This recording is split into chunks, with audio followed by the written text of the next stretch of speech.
राम राम राम सुप्रभातं सर्वेभ्यः। अद्य कृदन्ताः इति विषये पश्यामः।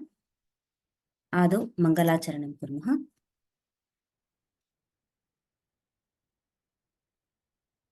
गुरुरेव गतिर्गुरुमेव भजे, गुरुनैव सहास्मि नमो गुरवे। न गुरोः परमं शिशुरस्मि गुरोः, मतिरस्ति गुरौ मम पाहि गुरो। सर्वेषां हार्दं स्वागतम्। आदौ कण्ठपाठाभ्यासं कुर्मः। ये वक्तुमिच्छन्ति कृपया हस्तम् उत्तोलयन्तु।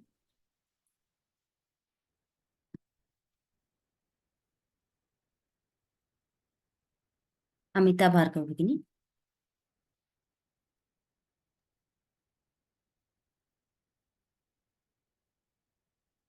राम राम राम। राम राम। तस्मिन् विप्रकृताः काले,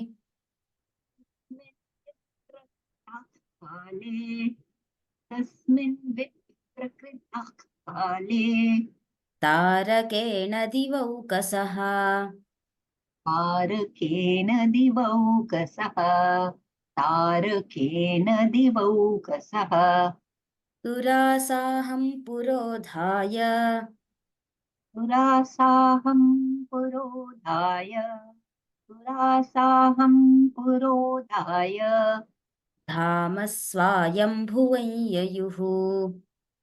धाम स्वायम्भुवययुः धाम स्वायम्भुवययुः।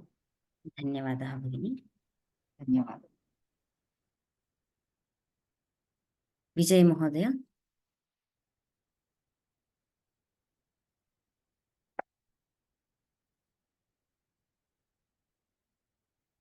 तेषामाविरभूत् ब्रह्मा, ब्रह्मा तेषामाविरद्भूत् ब्रह्मा परिम्लानमुखश्रियाम्, परिम्लानमुखश्रियाम् सरसां सुप्तपद्मानां, सरसां सुप्तपद्मानां प्रातर्दीधितिमानिव। प्रातर्दीधितिमानिव।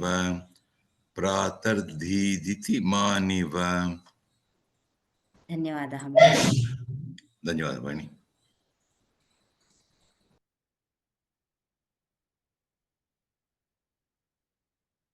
यामिनी भगिनी। नमो नमः।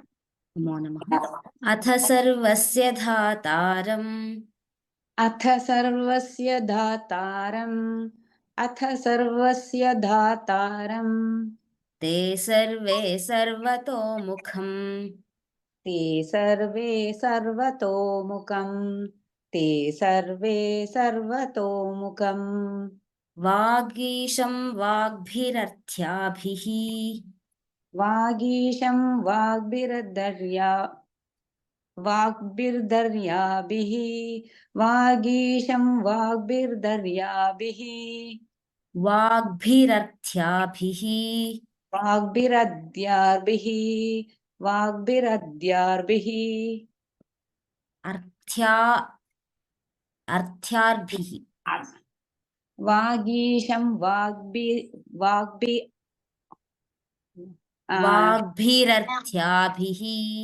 वाग्भिरर्थ्याभिः वाग्भिरर्थ्याभिः प्रणिपत्योपतस्थिरे, प्रणिपत्योपतस्थिरे प्रणिपत्योपतस्थिरे। धन्यवादः भगिनी। धन्यवादः भगिनी।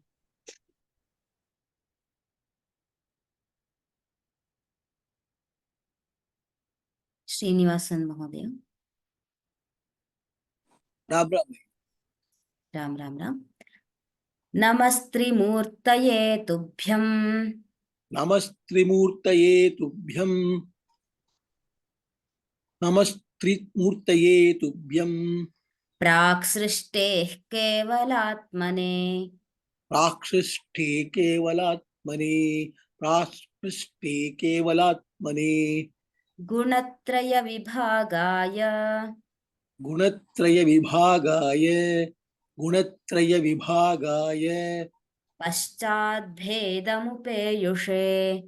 पश्चाद्भेदमुपेयुषे पश्चादेदमुपेयुषे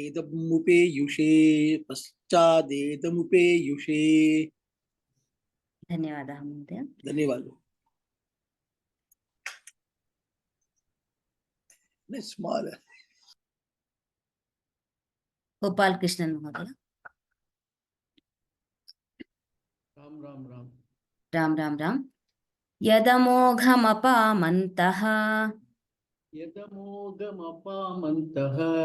यदमोघमपामन्तः उक्तं बीजमजत्वया उक्तं बीजमजत्वया अतश्चराचरं विश्वं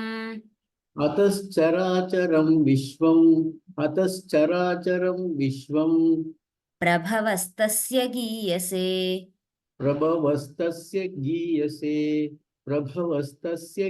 गीयसे। धन्यवादः महोदय। धन्यवादः। रश्मि भगिनी। नमस्ते भगिनी। नमस्ते। त्रिसृभिस्त्वमवस्थाभिः तिसृभिस्तम् अवस्थाभिः महिमानमुदीरयन्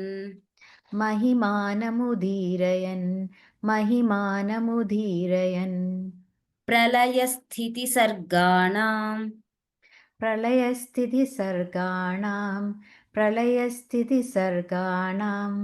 एकः कारणताङ्गताः धन्यवादः। धन्यवादः।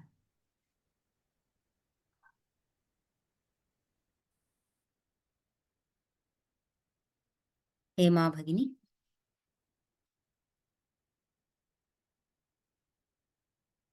स्त्री पुंसावात्मभागौ ते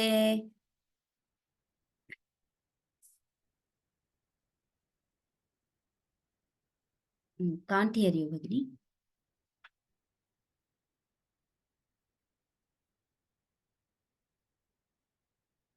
हेमा भगिनी।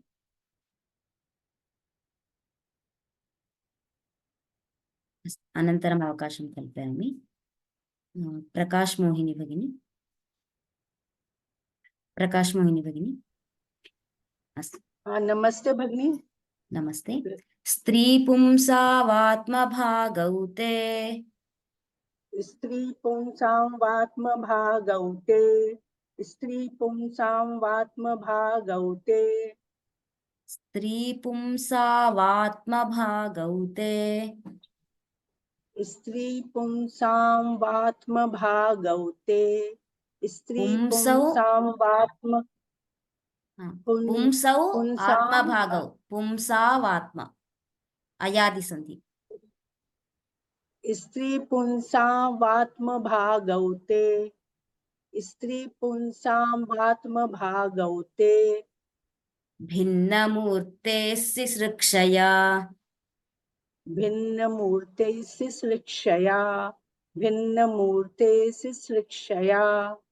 प्रसूतिभाजः सर्गस्य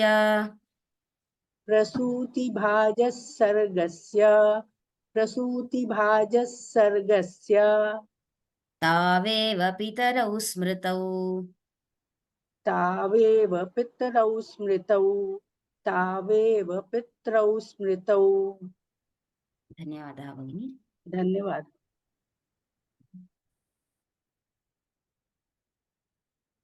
महालक्ष्मी भगिनी।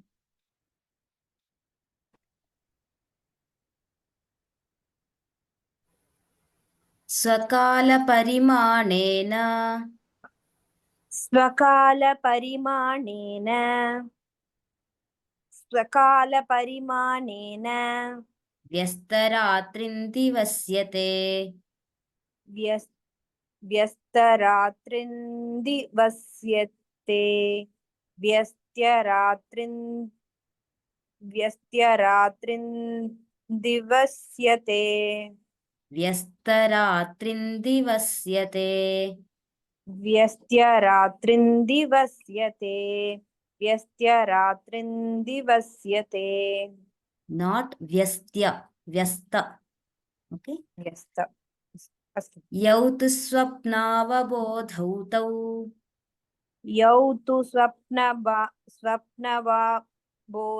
बोधौ तौ यौ स्वप्नावबोधौ तौ स्वप्नावोधौ स्वप्नावबोधौ स्वप्नावबोधौ यो तु स्वप्नावबोधौ तौ यौ तु स्वप्नावबोधौ तौ भूतानां प्रलयोदयौ भूतानां प्रलयोदयो भूतानां प्रलयोदयो प्रलयोदयौ भूतानां प्रलयोदयो भूतानां प्रलयोदयो धन्यवादः भगिनी धन्यवादः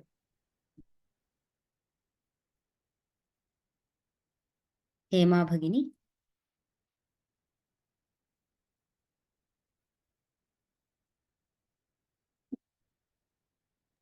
श्रूयते वा? आं श्रूयते भगिनी जगद्योनिरयो निस्त्वं जगद्यो निरयो निस्त्वं जगद्यो निरयो निस्त्वं जगदन्तो निरन्तकः जगदन्तो निरन्तकः जगदन्तो निरन्तकः जगदादिरनादिस्त्वं जगदादिरनादिस्त्वं जगदादिरनादिस्त्वं जगदीशो निरीश्वरः जगदीशो निरीश्वरः जगदीशो निरीश्वरः धन्यवादः धन्यवादः भगिनी रविशंकर महोदय हरि ओम् आचार्य हरि ओम् आत्मानमात्मना वेत्सि आत्मानमात्मना वेत्सि आत्मानमात्मना वेत्सि सृजस्यात्मानमात्मना सृजस्यात्मानमात्मना सृजस्यात्मानमात्मना आत्मना कृतिना च त्वम् आत्मना कृतिना च त्वम् आत्मना कृतिना च त्वम् आत्मन्येव प्रलीयसे आत्मन्येव प्रलीयसे आत्मन्येव प्रलीयसे Acharya, I have some questions on Abhyasa. We will discuss at the end. No, this is a regular class, Mahodaya. The Prayoga questions will be uploaded in the portal. Answers will be uploaded later.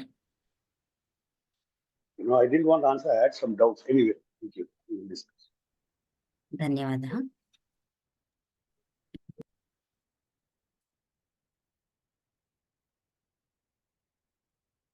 Anisha भगिनी राम राम राम द्रवः संघातकठिनः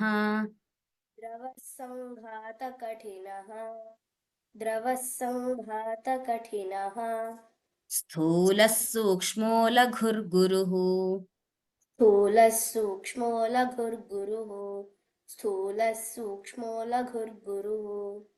व्यक्तो व्यक्तेतरश्चासि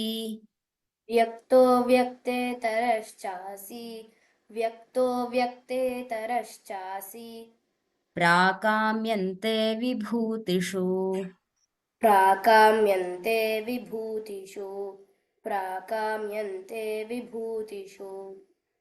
धन्यवादः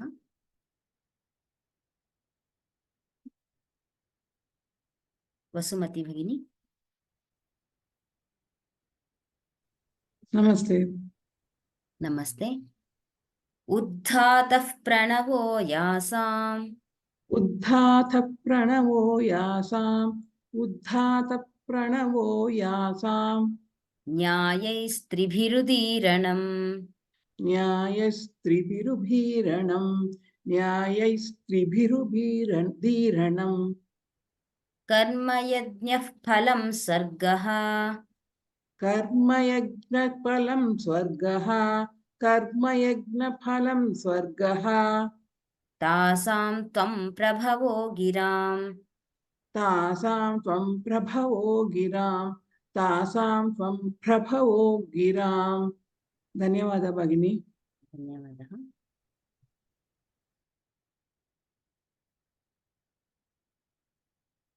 दिविजा भगिनी नमस्ते नमस्ते त्वामामनन्ति प्रकृतिं त्वामामनन्ति प्रकृतिं त्वामामनन्ति प्रकृतिं पुरुषार्थप्रवर्तिनीं पुरुषार्थप्रवर्तिनीं पुरुषार्थप्रवर्तिनीं तद्दर्शिनमुदासीनं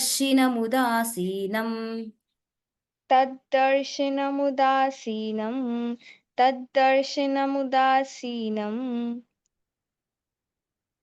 त्वामेव पुरुषं विदुः त्वामेव पुरुषं विदुः त्वामेव पुरुषं विदुः धन्यवादः भगिनी धन्यवादः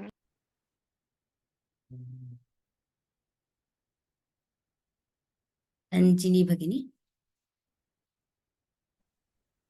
नमस्ते भगिनी नमस्ते त्वं पितॄणामपि पिता त्वं पितॄणामपि पिता त्वं पितॄणामपि पिता देवानामपि देवता देवानामपि देवता देवानामपि देवता परतोऽपि परश्चासि परतोऽपि परश्चासि परतोऽपि परश्चासि विधाता वेधसामपि विधातासि वेधसामपि विधाता वेधसामपि धन्यवाद धन्यवादः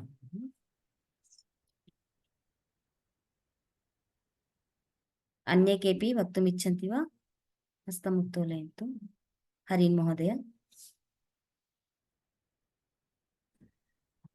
आं भगिनि त्वमेव हव्यं होता च त्वमेव हव्यं होता च त्वमेव हव्यं होता च भोज्यं भोक्ता च शाश्वतः भोज्यं भोक्ता च शाश्वतः भोज्यं भोक्ता च शाश्वतः वेद्यं च वेदिता चासि वेद्यं च वेदिता चासि वेद्यं च वेदिता चासि ध्याता ध्येयं च यत्परम् ध्याता ध्येयं च यत्परं ध्याता ध्येयं च यत्परम् धन्यवादः महोदय धन्यवादः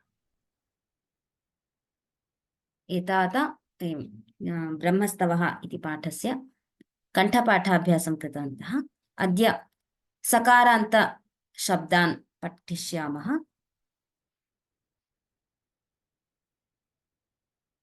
राधा भगिनी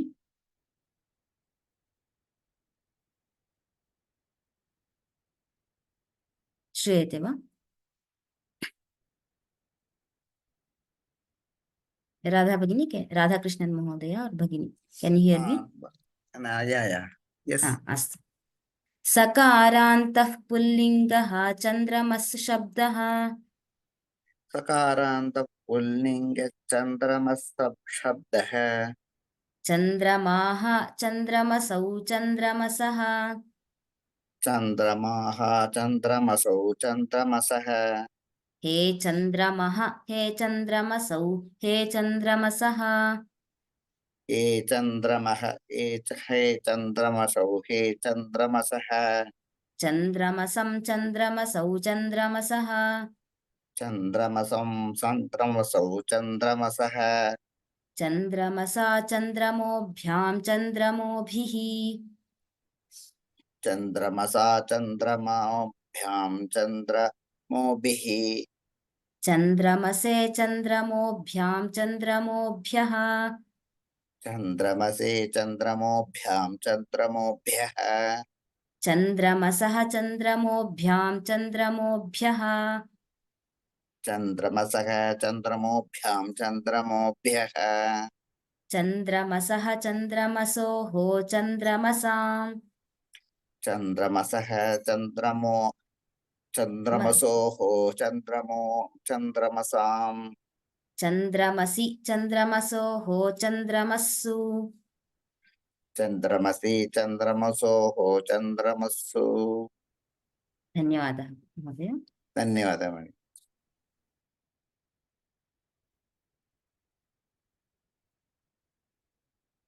सुधा भगिनी। नमस्कार। नमस्ते भगिनी। सकारान्तस्त्रीलिङ्गः सुमनस् शब्दः सकारान्त श्रीलिङ्गः सुमनः शब्दः सुमनाः सुमनसौ सुमनसः सुमनाः सुमनसौ सुमनसः हे सुमनः हे सुमनसौ हे सुमनसः हे सुमनः हे सुमनसौ हे सुमनसः सुमनसं सुमनसौ सुमनसः सुमनसं सुमनसौ सुमनसः सुमनसा सुमनोभ्यां सुमनोभिः सुमनसा सुमनोभ्यां सुमनोभिः सुमनसे सुमनोभ्यां सुमनोभ्यः सुमनसे सुमनोभ्यां सुमनोभ्यः सुमनसः सुमनोभ्यां सुमनोभ्यः सुमनसः सुमनोभ्यां सुमनोभ्यः सुमनसः सुमनसोः सुमनसाम् सुमनसः सुमनसोः सुमनसाम् सुमनसि सुमनसोः सुमनस्सु सुमनसि सुमनसोः सुमनस्सु। धन्यवादः। धन्यवादः। एक प्रश्नः अस्ति। संबोधना इति द्वयोः पार्श्वे अस्ति। So is this normal? I mean, which is right, to say Dvitiya Vibhakti or Sambodhana? So it is basically the Sambodhana forms are like Prathama Vibhakti, similar to Prathama Vibhakti. So there is a what Guru Parampara. Someone says the Sambodhana at the end, or someone says after the Prathama Vibhakti. So Okay, both are right. yes. Dhanyavadah. धन्यवादः।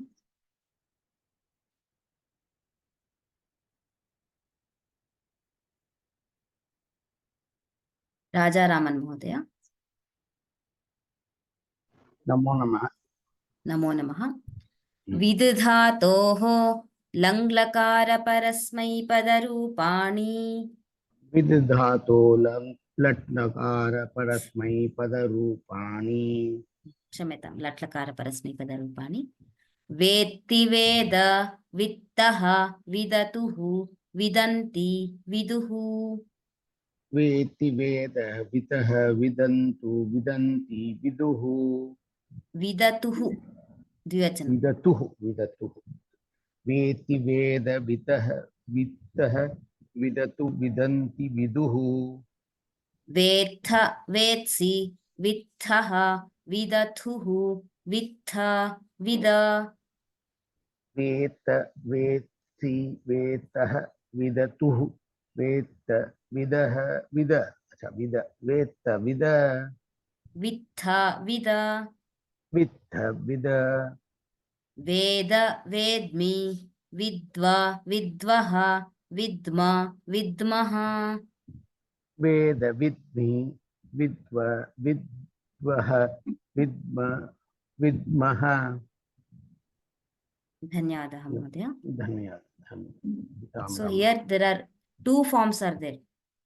We can practice like vetti vittaha vidanti, only the first forms we can practice, or only the second forms also we can practice, but there are two forms are there in each Purusha and each Vachana.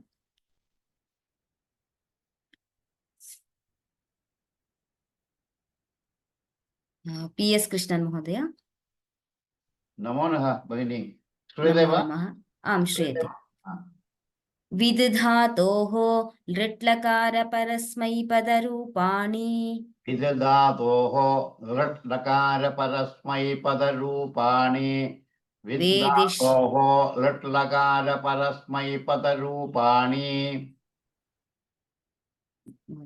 वेदिष्यति वेदिष्यतः वेदिष्यन्ति वेदिष्यति वेदिष्यतः वेदिष्यन्ति वेदिष्यति वेदिष्यतः वेदिष्यन्ति वेदिष्यसि वेदिष्यथः वेदिष्यथ वेदिष्यसि वेदिष्यतः वेदिष्यत वेदिष्यसि वेदिष्यतः वेदिष्यत वेदिष्यामि वेदिष्यावः वेदिष्यामः वेदिष्यामि वेदिष्यावः वेदिष्यामः वेदिष्यामि वेदिष्यावः वेदिष्यामः धन्यवादः अग्रिममपि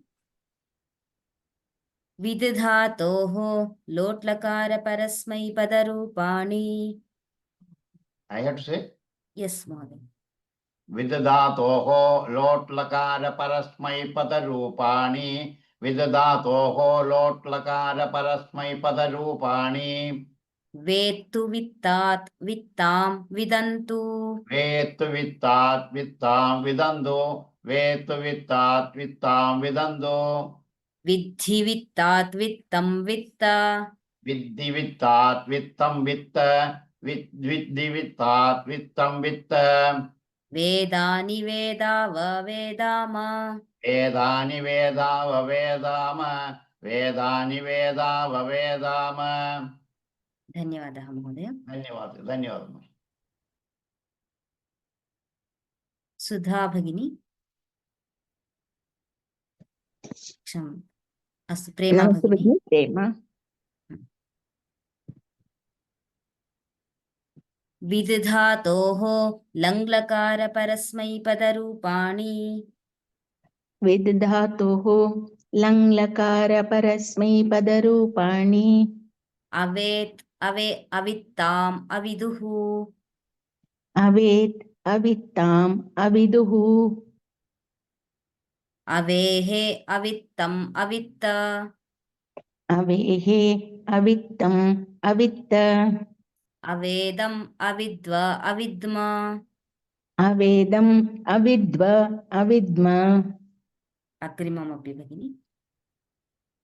विदधातोः विधिलिङ्लकारपरस्मैपदरूपाणि विदधातोः विधिलिङ्लकारपरस्मैपदरूपाणि विद्यात् विद्यातां विद्युः विद्यात् विद्यातां विद्युः विद्याः विद्यातं विद्यात विद्याः विद्यातं विद्यात विद्यां विद्याव विद्याम विद्यां विद्याव विद्याम. धन्यवादः. धन्यवादः.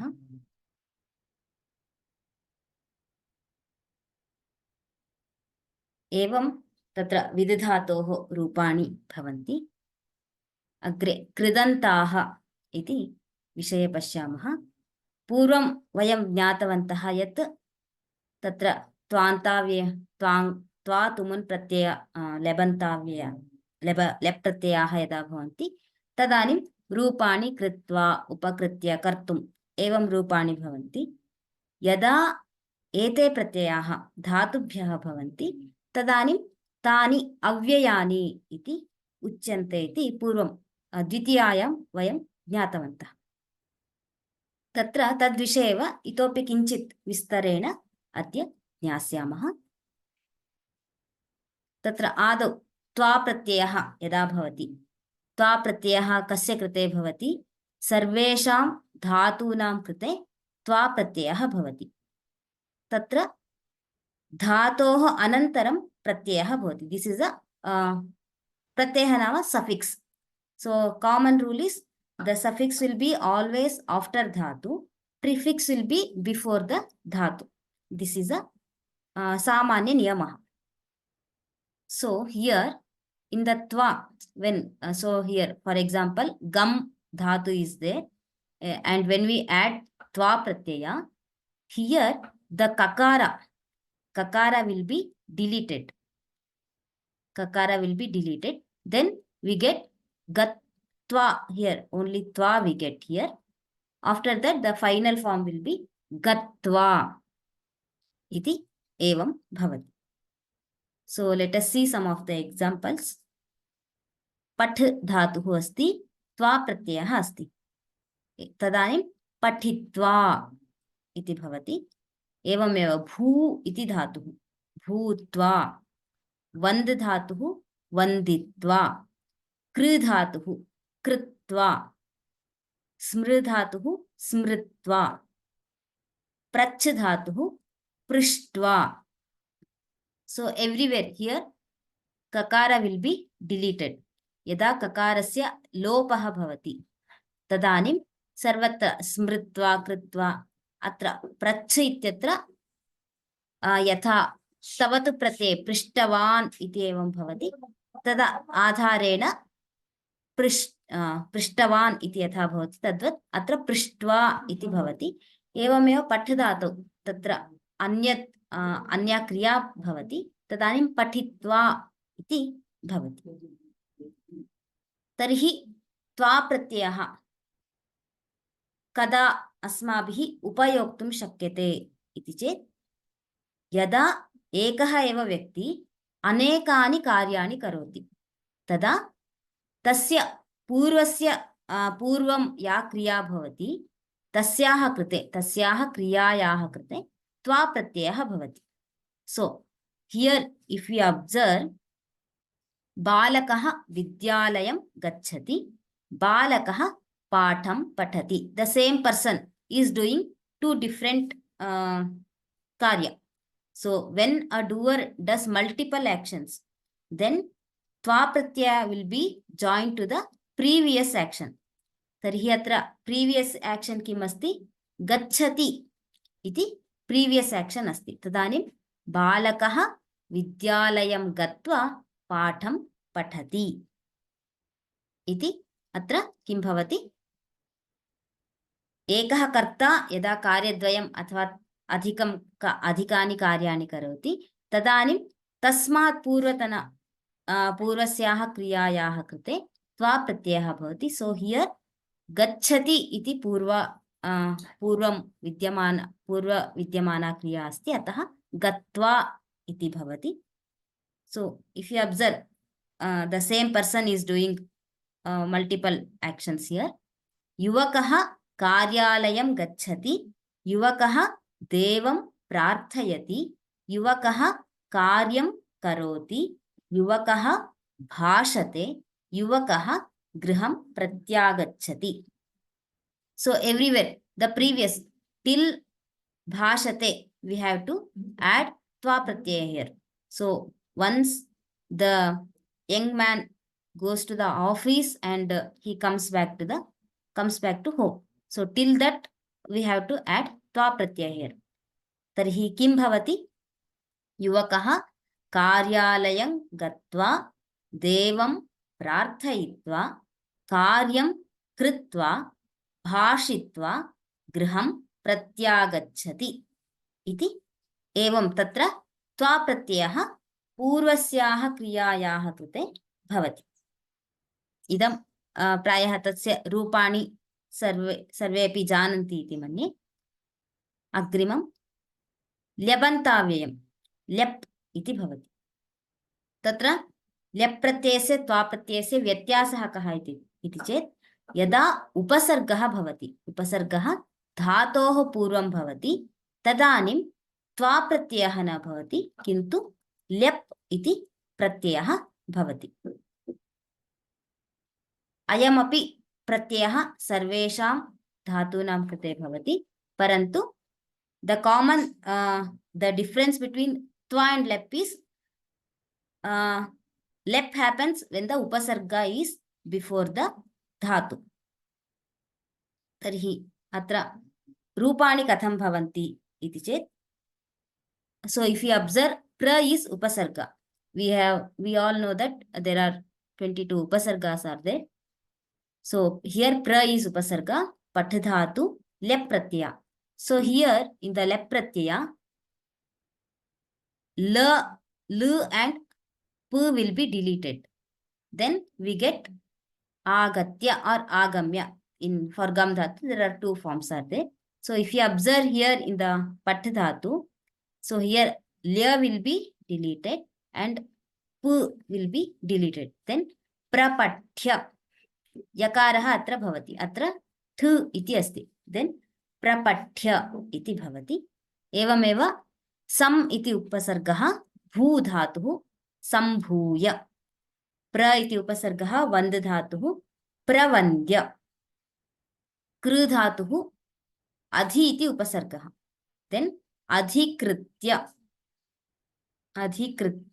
iti bhavati. Vi iti upasargah smr dhatuh vismritya. Pra dhatuh prach dhatuh pra iti upasargah praprachya iti. एवं तत्र लेप् प्रत्यये रूपाणि भवन्ति. तत्र त्वा अत्र कथं डिलीशन कृते तत्र some rules are there, those will apply here. Delete न क्रियते इति चेत् इति नास्ति, तत्र तस्य लोपः भवति एव. So examples, let us see the examples.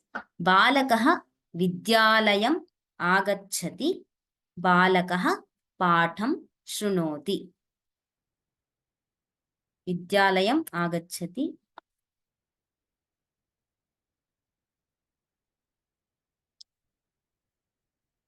balakah vidyalayam agachati, balakah patham shrunoti. The same person is going to is coming to school and he is listening to the lesson. A ityatra किमस्ति उपसर्गः अस्ति. आगच्छति इत्यत्र आङ् इति उपसर्गः. तदानीं किं भवति? बालकः विद्यालयम् आगत्य पाठं शृणोति. बालकः विद्यालयम् आगत्य पाठं शृणोति इति. अत्र लेप् प्रत्यये सति एवं रूपं भवति. युवकः देवं प्रणमति, युवकः स्तोत्रं प्रपठति, युवकः प्रसादं स्वीकरोति. युवकः देवं प्रणम्य स्तोत्रं प्रपठ्य प्रसादं स्वीकरोति इति. अत्र प्र इति उपसर्गः नम् धातुः. तदानीं प्रणमति इति भवति. प्र इति उपसर्गः पठ धातुः प्रपठ्य इति भवति. एवं लेप् प्रत्यये वाक्यानि एवं भवन्ति.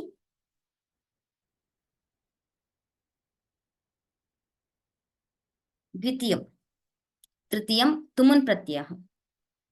तुमुन् इति प्रत्ययः धातोः अनन्तरं भवति. धातोः अनन्तरं तुमुन् इति प्रत्ययः भवति. तदानीम् अत्र किं भवति? नकारः, नकारस्य लोपः भवति. एवमेव उकारस्यापि लोपः भवति. तदानीं गम् इति धातुः अस्ति अत्र. यदा लोपः भवति तदानीं गन्तुम् इति रूपाणि भवन्ति. So for the same dhatus, if we take pat dhatuhu tumun pratyaya, so here nakara will be deleted and ukara will be deleted. Then pathitum iti rupam prapnumaha. Evameva bhu iti dhatuhu. Atra bhutum iti na bhavati, bhavitum iti bhavati. Tatra bhavati iti latlakara rupam asti khalu. Ataha bhavitum iti अत्र तुमुन्नन्तं रूपं भवति. वन्दितुं, वन्द धातोः कृते तुमुन् प्रत्ययः भवति चेत् वन्दितुम् इति भवति. एवमेव कर्तुं, कृ इति यद्यपि धातुः अस्ति परन्तु करोति इत्यत्र लट्लकाररूपं यदि स्मरामः than we will get the form कर्तुम् इति भवति. एवमेव स्मर्तुं पृच्छति पृच्छ धातोः प्रष्टुम् इति एवं रूपाणि भवन्ति. वाक्यानि पश्यामः.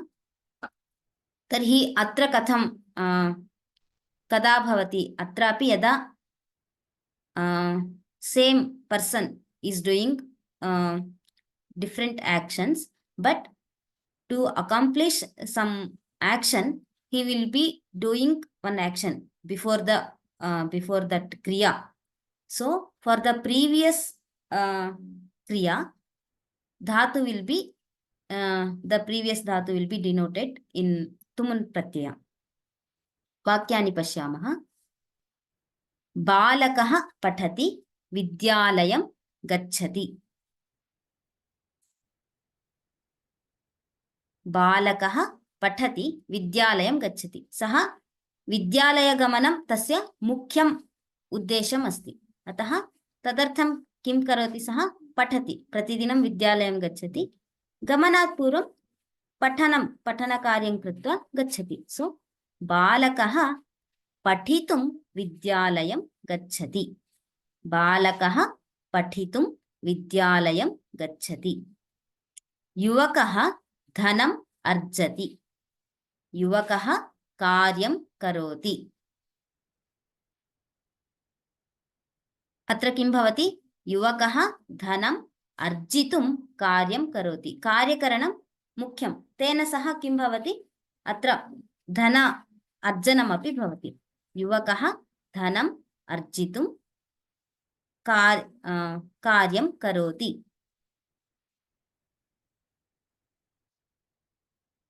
रामः पितृवाक्यं परिपालयति. रामः वनं गतवान्. रामः परिपालयति इत्यत्र परि इति उपसर्गः. रामः पितृवाक्यं परिपालयितुं वनं गतवान्. In order to fulfill his father's promise, Rama went to forest. इति एवं तत्र अर्थः भवति. रामः पितृवाक्यं परिपालयितुं वनं गतवान्.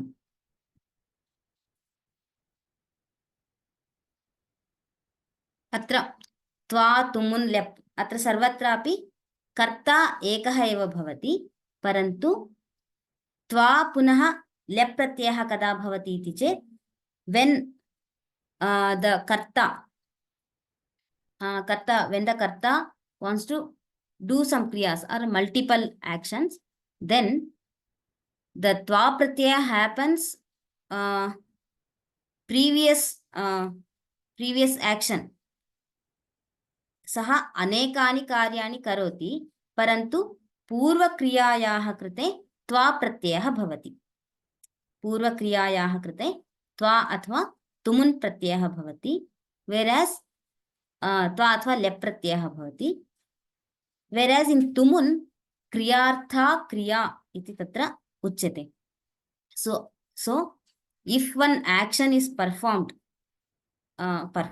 then previous prerequisite and to accomplish another action, then for the dhatu, the what for here, for example, if we take gam dhatu first in the first sentence, so he wants to go to the school, but to the previous action, to accomplish to the vidyalaya gamana kriya, the previous dhatu will get tumun pratyaya. So the atah pathitum iti tatra tumun pratyayah bhavati. Hope it is clear.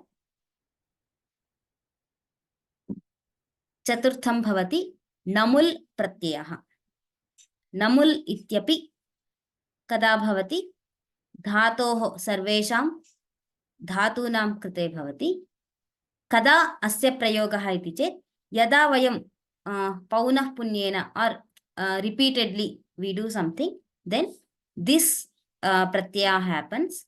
So here किं किम् अवशिष्यते इति चेत् नकारः न इति गच्छति. उकारः गच्छति ल इति तत्र किं भवति लोपः भवति केवलम् अम् इति अत्र अवशिष्यते अम् इति अवशिष्यते तत्र यदा धातुः भवति तस्य कृते यदा योजनं कुर्मः पौनः पुन्येन इति अस्ति so then the form will be in repeatedly twice gamam gamam so in the lessons we heard that shravam shravam bhojam bhojam in the earlier lessons we got to know these type of forms so there namul pratyaya is there so for example pat dhatoh patham patham भूधातोः भावं भावं वन्द धातोः वन्दं वन्दं कृ धातोः कारं कारम् इति भवति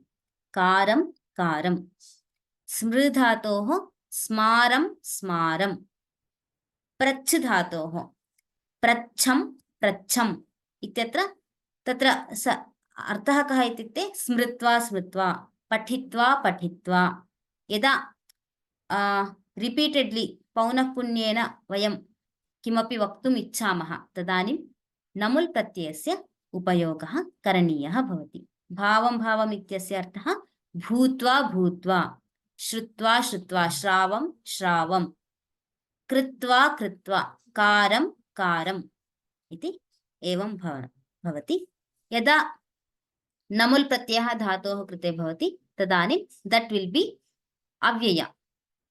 अव्ययं भवति कानिचन वाक्यानि पश्यामः अस्यैव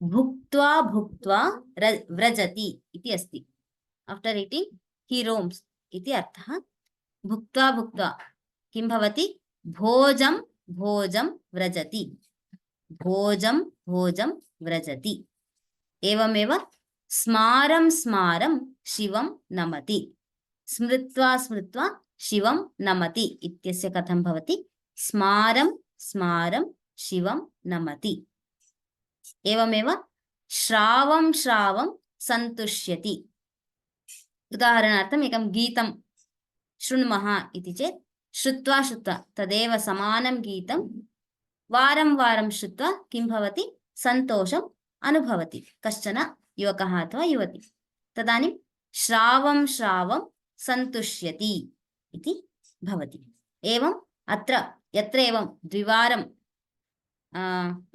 प्रयोगः श्रूयते भोजं त्वा प्रत्ययस्य परतया एवं यदा नमुल् प्रत्ययः भवति तदानीं द्वेधा तस्य प्रयोगः श्रूयते द्विवारं तस्य प्रयोगः श्रूयते तदानीं भोजं भोजं पाठं पाठं स्मारं स्मारं श्रावं श्रावं कारं कारम् एवं रीत्या तत्र किं भवति नमुल् प्रत्ययः भवति यदा धातोः कृते त्वा लेप् तुमुन् नमुल् प्रत्ययाः भवन्ति तदानीं तत्र प्रत्यययोजनानन्तरं यत् पदं लभ्यते तत् किं भवति तत् अव्ययं भवति तत् अव्ययं भवति इदानीम् एतेषु चतुर्षु केऽपि प्रश्नाः सन्ति चेत् you can raise your hand once I will lower all hands and so if there are any questions in these four yes Harin Mahodaya भगिनी श्रूयते वा yes yes इति अत्र नमुल् प्रत्यये इति शैलिः एव वक्तुं शक्यते वा इति सपोज इफ I से युवकः गीतं श्रुत्वा श्रुत्वा सन्तोषम् अनुभवति तर्हि अशुद्धम् अस्ति वा अशुद्धम् इति नास्ति यदा एवं एतादृशं यदि नास्ति तर्हि we can use श्रुत्वा श्रुत्वा only twice but we have such option is there so it is श्रावं श्रावं भाषायाः सौन्दर्यं महोदय basically this is श्रावं श्रावं सन्तुष्यति we can say that अस्तु परन्तु it is just a शैली right it is not other is not wrong correct not wrong महोदय अस्तु अस्तु धन्यवादः अस्तु। राजारामन् महोदय। नमो नमः, नमो नमः. The first slide, can you go? Yes. The left. Yeah, left. Twa pratyaya. Yeah, twaha. Yes. Here you are removing ka, but in that gam dhatu ma is also what you call? It will be lopa. Lopa. Yes. That. So somewhere the dhatu, whatever is there. So here, if we observe the last one, prichati. So basically, prach is the dhatu. Yeah. When twa pratyaya will join, then some of the other steps will be there. After that, shakara and takara will be added there. So we get prishtva. So how do we, now you are given some example, how do we anya shabdah अन्येषां धातूनां कथमिति अभ्यासानुगुणं we can know the forms more. Okay, so this also in Amara that yes, in Ashtadhyayi you can find. Yes, if you in the drop down, if you go to Kridanta, then you will get the forms. Okay, Dhanyawada. Then another question. Next slide, you go next to next. Third item. Lepar tumun.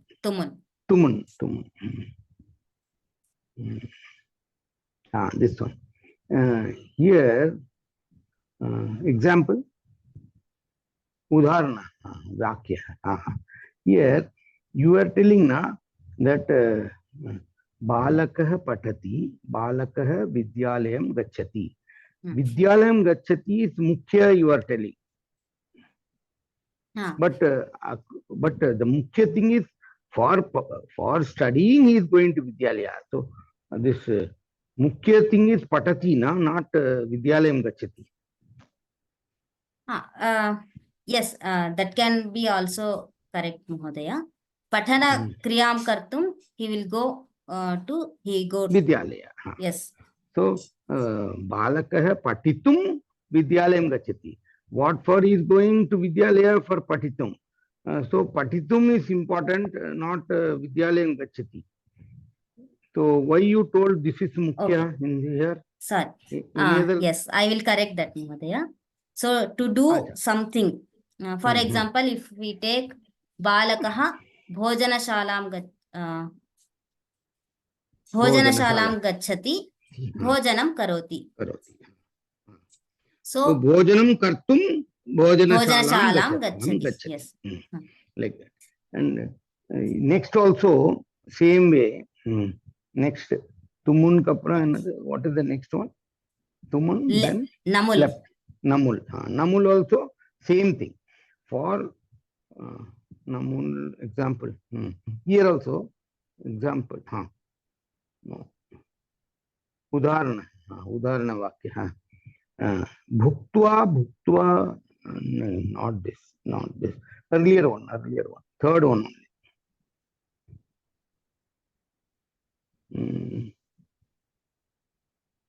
That Rama somewhere. Okay, this is already doubt cleared. Dhanyawada. Okay, Dhanyawada.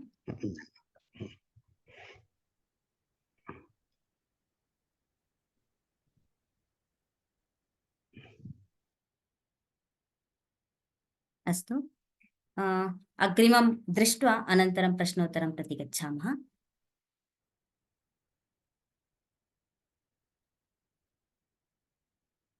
सो एतावता यदा धातोः कृते त्वा लेप् तुमुन् नमुल् प्रत्ययाः भवन्ति तदानीं यत् रूपं प्राप्नुमः तत् किं भवति? अव्ययं भवति.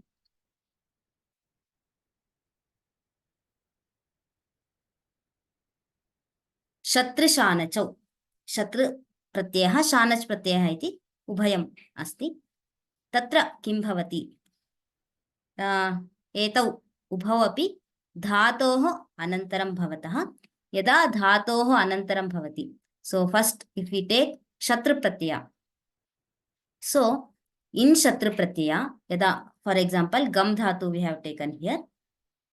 Gam Dhatoh Krite yada Shatru Pratyaya bhavati, tadanim tatra Shakaraha sh iti lopah bhavati, evam ऋकारः अपि लोपः भवति, तदानीम् अत् इति अवशिष्यते, अत् इति अवशिष्यते। तदानीं किं भवति, अत्र गम् इति धातुः अस्ति, अत्र गच्छ इति तत्र भवति, मका गच्छति इति यथा रूपं भवति तद्वत् गच्छ इति भवति, तदानीं गच्छत् गच्छत् इति रूपं प्राप्नुमः। So this गच्छन् is in पुल्लिङ्ग form, इदं पुल्लिङ्गे अस्ति। गच्छत् इति सामान्य रूपं प्राप्नुमः, गच्छन् यदा प्रत्यय रूपं प्राप्नुमः ततः सुप्रत्ययाः भवन्ति, सुप्रत्ययाः यदा भवन्ति तदानीं गच्छन् इति नामपदं भवति। So this is for Shatru Pratyaya. For Shanach, in the Shanach also sh will be deleted and ch will be deleted, then we get ana, ana iti vayam tatra avashishyate। तदानीं किं भवति, गम धातोः कृते आन इति यदा भवति गम्यमान इति भवति। अत्र इदमपि पुल्लिङ्गे अस्ति, तत्र यकारः कुतः इति चेत् शत्रुप्रत्ययः किं कर्तरि कर्तरि यदा भवति तदानीमेव तस्य भवति। शानच् प्रत्ययः कर्मणि रूपाणां कृते एव भवति, शत्रुप्रत्ययः कर्तरि भवति, शानच् प्रत्ययः कर्मणि भवति।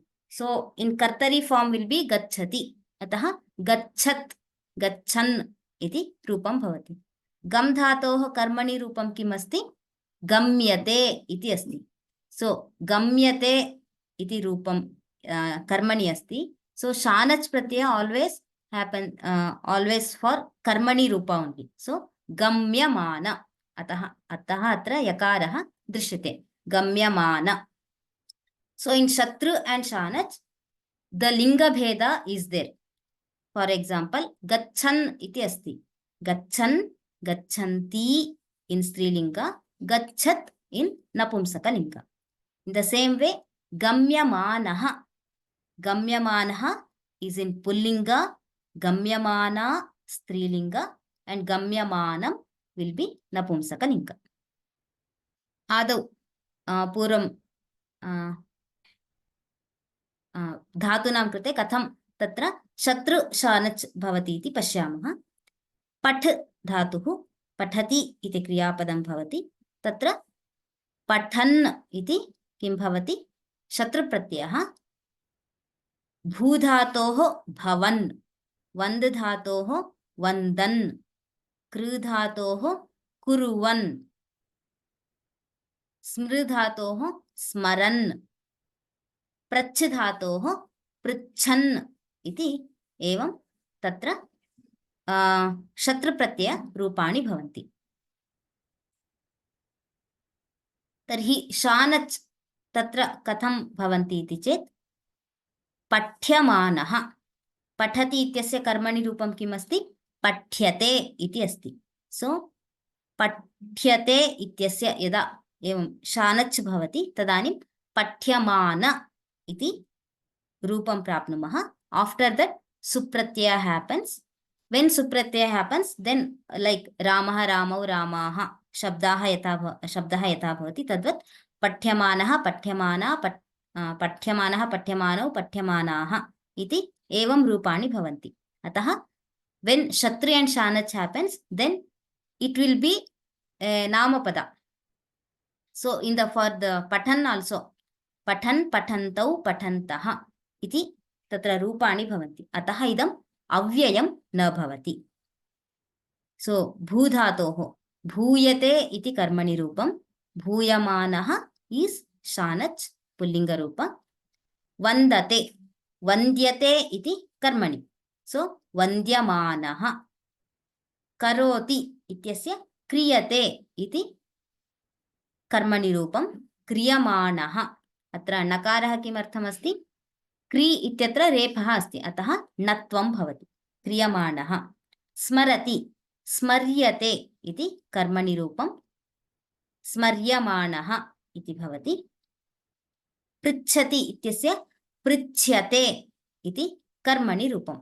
सो पृच्छ्यमानः इति रूपाणि भवन्ति। सो द मेजर शत्रु एंड शानच् यदा भवति तदानीं तत् अव्ययं न भवति, किन्तु नामपदं भवति। यदा नामपदं भवति रामशब्दवत् तत्र इतरविभक्तिषु रूपाणि भवन्ति। अत्र लिङ्गभेदः अपि अस्ति। लिङ्गभेदः कथम् इति पश्यामः। सो एतौ द्वावपि प्रत्ययौ वर्तमानकाले उपयोगं, प्रत्ययद्वयमपि वर्तमानकाले the present tense we use this two pratyayas, and also both are kartrarthaka. So when these two suffixes are used to denote the karta, and it is also represent the present tense. When we use in the present tense only we can use this.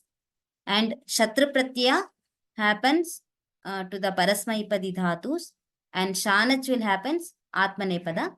So basically the kartari and karmani, if we take like that, tarhi tatra लिङ्गभेदः कथं भवति इति पश्यामः। सो पठति इति क्रियापदम् अस्ति। अत्र शत्रुप्रत्ययस्य आदौ रूपाणि पश्यामः। पठन्, पठन्ति, पठत् इति पुल्लिङ्गे, स्त्रीलिङ्गे, नपुंसकलिङ्गे च भेदः अस्ति। एवमेव गच्छति इत्यस्य गच्छन्, गच्छन्ति, गच्छत्। खादति, खादन्, खादन्ति, खादत्। धावति, धावन्, धावन्ति, धावत्। पिबति, पिबन्, पिबन्ति, पिबत्। नयति इत्यस्य नयन्, नयन्ति, नयत् इति तत्र स्त्रीलिङ्गे, पुल्लिङ्गे, नपुंसकलिङ्गे च रूपाणि भवन्ति। तर्हि शानच् प्रत्ययः यदा भवति, एकक्षणं, शानच् प्रत्ययः कर्मणि यदा भवति तस्यैव भवति इति ज्ञातवन्तः। तदानीं किं भवति?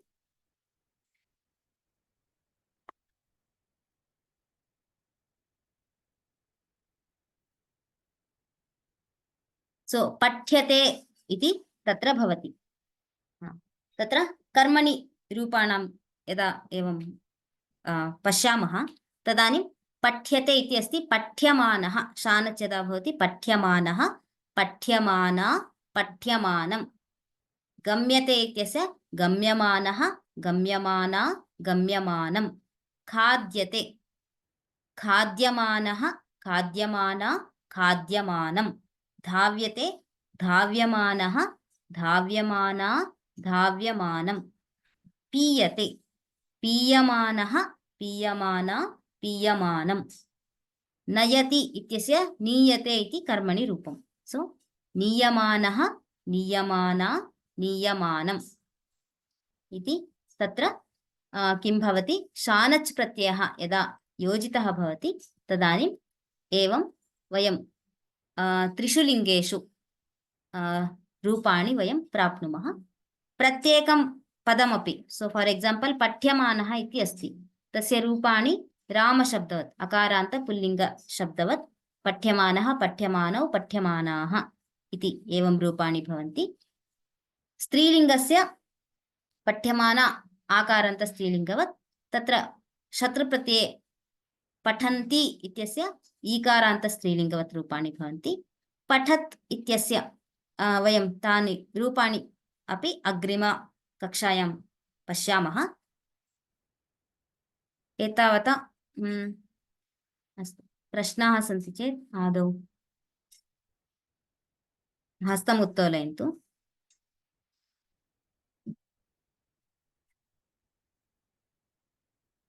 So for gam dhatu, twa pratyaya, agatya, agamya, both forms are there.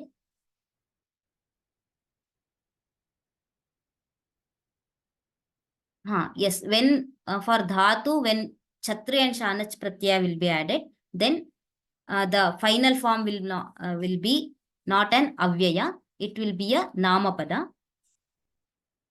Shatru shanach.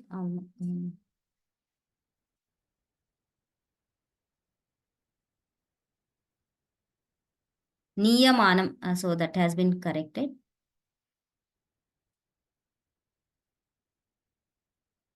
So basically, Shatru for Kartari forms and Shanach will be Karmani forms. Tatra bhavati.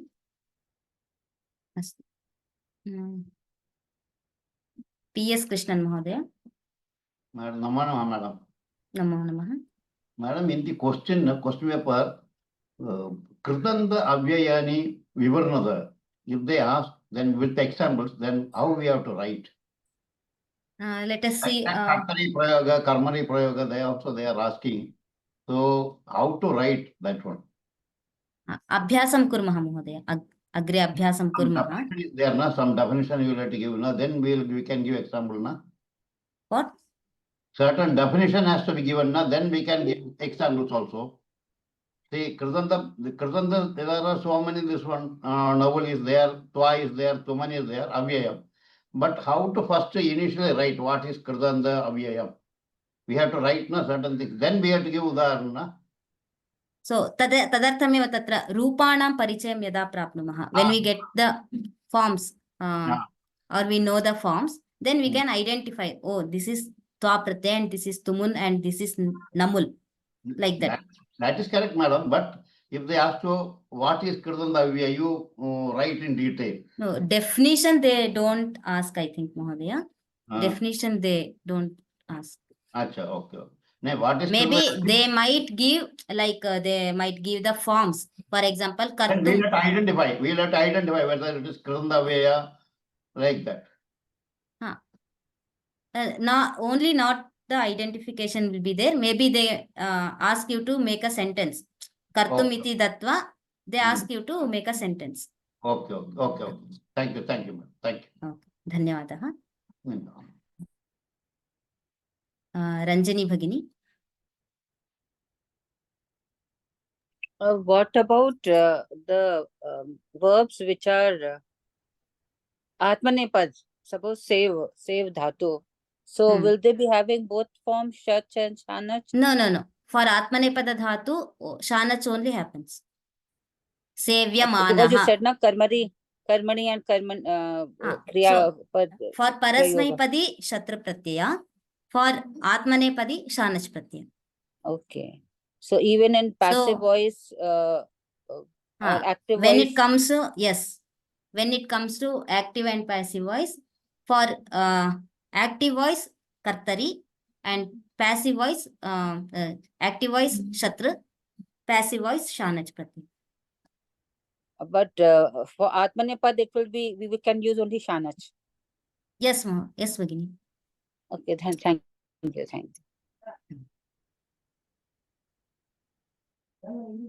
Srinivasan Mahodaya, Ravishankar Mahodaya. Hariyom. Acharya, what I understood with Tumun is it is in series that you do this first and then do the second. So in your example, that is why it comes Patitum, then he goes to Vidyalaya. He studies at home and then goes to Vidyalaya. Like he studies and then eats. So I understood Tumun is always in series. We have to do one and then second. Whereas in the case of Iktva, it can be any way. It is multiple activities. That is what I understood with this Pratyaya. The distinction between Twa and Tumun. Correct?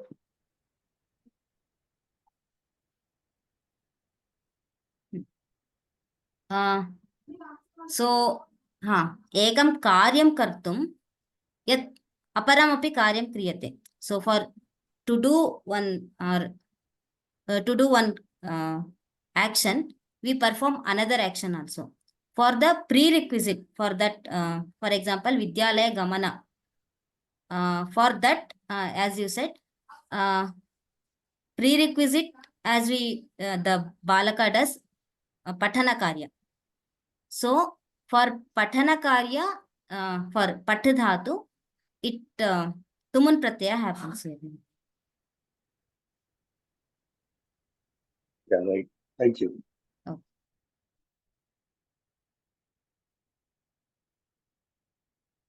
Srinivas Mahodaya. Numun Patriya, when is it used?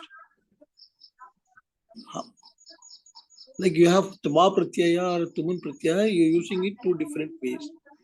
And So when we want to say something often and often, again and repeatedly, then Namul Pratyaya will be used. Why is Tat Avyaya comes then? So when the final form will be why it is Avyaya, right? Like that. Yeah. Tatra idanim Kesha, for example, if some pratyaya forms will be Avyaya Rupani and some pratyayas will become Nama Rupa. Okay. So here the Namul, Twa, Lep and Tumun will be Avyayas. Oh, okay. धन्यवादः महोदय. Thank you. Okay. Amita Bhargav Bhagini.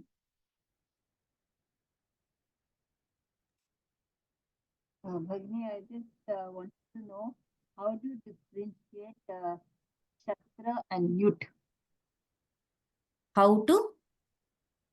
The difference between Shatra form and Yut form. Lut we have not yet learned, Bhagini. When we learn, we'll take it in the next class that. We will be, in the next session also, we'll be doing the Kridantas only. Then you will get to know the answer. Dhanyavadaha. Next, Janardhan Mahodaya. Madam, this actually, this Shatra and Shanach, you give the background, but when we are using this, and if you give some examples in the form of sentences, we can understand better. And we, so far what we understood is that for Kridanta, there is no vibhaktis. But now, in the Kridanta also, we are differentiating some Kridantas where it will remain as avyayas only. And some Kridantas, you said by adding these avyayas, it becomes namapada. Yes. So that is also a little bit, I think, clarity is required. Maybe, as you said, it may come by practice. It may come by practice. But if you give an example for Shatra Shanascha, and when we are using, I think we can understand better. That's my request. Yes, in the examples will be given in the next class, Mahodaya.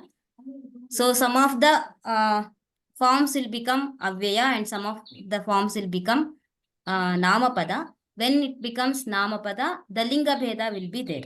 So in the basic level, we all know that only Twa, Tumun, Lep Pratyayas only. But when we study further, then we get to know, we are knowing this Namul and Shatrashanach are also Kridantas. Like that, when we study further, we will get to know the, in detail, we can get to know them. Dhanyavada. Dhanyavadaha. Divija Bhagini. Mahodaya, atra in Shanach Pratyaya, when we are like for Atmanepadi Rupas, for example, we hear words like Labhamanah. So here there is Katri Prayoga, but Shanach Pratyaya is also used because it is Atmanepadi Rupa. So can we also have Karmani Prayoga like Labhyamanah or Sevyamanah like that for Atmanepadi Dhatus? So for Atmanepadi, लभ्यते is the आत्मनेपदे कर्मणि प्रयोगे. कर्मणि प्रयोग. लभ्यमानः is shanach. And also for कर्तरि prayoga also shanach. No, there is another pratyaya is there. So for anach iti kashchana anyah pratyayah asti, there it will happen like that Bhagini. So here when shanach will be added to the atmanepada dhatu, then labhyamana ityeva rupam bhavati. Labhyamana is for कर्मणि prayoga. Ha, shanach. So no pratyaya for कर्तरि prayoga for atmanepadi. लभ धातुः आत्मनेपदी एव खलु. सो तत्र कर्तरि लभते इति आत्मनेपदप्रत्ययः खलु. अतः तत्र कर्तरि फॉर्म न भवति. कर्तरि फॉर्म न भवति. आम्, कर्तरि रूपं नास्ति. सो फॉर एग्जांपल पठ धातुः पठति इति कर्तरि रूपम् अस्ति. But when it comes to कर्मणि पठ्यते इति भवति. बट हियर लभते इज आत्मनेपद धातु ओन्ली. लभते इति किम् आत्मनेपद रूपम्. इन कर्मणि लभ्यते इति भवति. सो लभ्यमान इति भवति इन shanach. So labhamana is not any word. Labhamana. So labhamana. Okay, I will get back to, I will clear this in the next class. Okay. Dhanyawada. Dhanyavadah. Purnima Bhagini. Namaste Bhagini. Namaste. My Not audible Bhagini. Hari Om. For Shatra and Shanach, it will ultimately take the Subanta forms, right? Bhagini, can you repeat again? Hello, can you hear me now? Yes, now I can hear. So my question was, when it takes the Subanta forms for Shatra and Shanach, so is it always only Akaranta or it can take any Anta forms? Means labhamanah iti अकारान्तः एव सामान्यतया भवति भगिनि. आन इति आगच्छति खलु. अतः लभमानः. इन pulling अकारान्त. स्त्रीलिंग for shanach it may be akaranta strilinga. Akaranta, okay. But like what about ikaranta, ukaranta? Can it also take all those forms, or no, is it always akaranta forms? Akaranta forms for shanach, ikaranta forms for shatru. Ikaranta forms. Pathanti, gachanti. Okay, Bhagini, thank you. Dhanyavadah.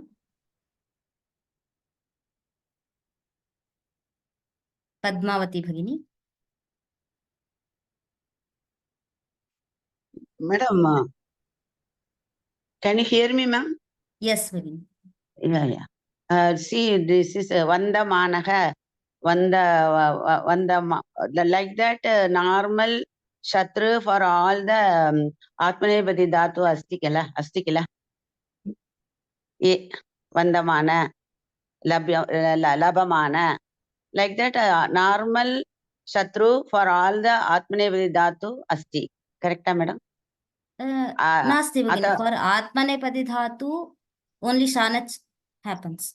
Shanaj, Vandamana, Shanaj only, no? So Vandamana, Labhamana, be asti. When it comes to Karmani, both Parasmipadi and the Atmanepadi will take the Yattu Pratyayam. So Vandyamana, Patyamana, dono agatum shakyate. Correct, ma'am? Etad vishaye agrima kakshayam samyak nirupayami Bhagini. Okay, thank you. Dhanyavadah Bhagini. Dhanyavadah. Shubhalakshmi Bhagini. Bhagini, this Kridanta isme Stri pratyaya, Stri all patanti, gachanti, all plural form. That only it comes like that. Huh? How will Not we different? not plural form भगिनी. पठन्ति, पठन्त्यौ, पठन्त्यः इति भवति. But Like नदी patati, शब्दवत्. patatah, patanti. Patati, patatah, patanti is That patanti. is kriyapada form. Patati, patatah, patanti, and there the ikara is hrasva. But here when shatru pratyaya happens, then patanti dirgha is there. So patanti, patantyau, patantyah. Okay, this will be a Kridanta form and there will be continuous. It will not be This an end will of be, the sentence. so patanti, patantyau, patantyah will becomes namapada. Okay. But patati, patatah, patanti is tip pratyaya, kriyapada forms. So patanti balaha ugra means We will what? see the examples in the next class. Okay. Astu. Okay. अस्तु. धन्यवादः. धन्यवादः. प्रायः अत्र चाट् मध्ये विद्यमानाः प्रश्नाः अपि ताः. So regarding this Shatru and Shanach examples and when Labhamana, Labhyamana, the difference between them, we will get to know in the next class. तर्हि अधुना वर्गं समापयामः. धन्यवादाः. राम राम राम.